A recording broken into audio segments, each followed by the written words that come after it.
It really is one of the most astonishing examples of Washington betraying the American people that has surely occurred in the whole history of this country.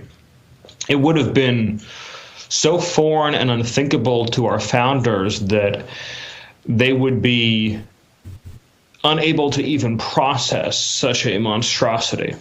I mean, $100 billion is larger than the GDP of most countries around the world, and or at least many countries, I should say, around the world.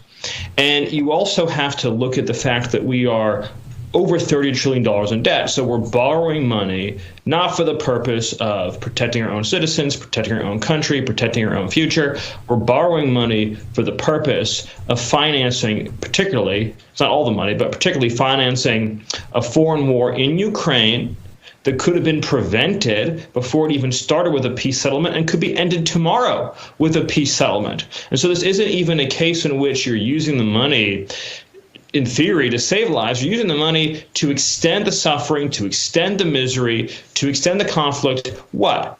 For what purpose? For what end? So that hundreds of thousands of people can die, and then we'll have a settlement that's much the same a year from now, 2 years from now, 5 years from now?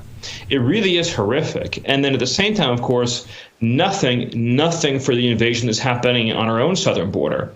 And just goes to show you that people say that Washington doesn't work or Washington is broken, all these other lazy cliches. Washington does work, and Washington is not broken. And in fact, it functions quite well when it is trying to do something that it actually cares to do. So when senators want to have a foreign war in Ukraine and they want to fund that foreign war in Ukraine, then with astonishing speed, efficiency, purpose, focus, a sense of mission, clarity, they can get done exactly what they aim and resolve to get done.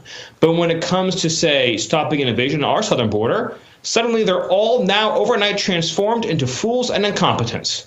These same people that are masterful in just the turn of a hat at being able to get all this money shoveled over to Ukraine.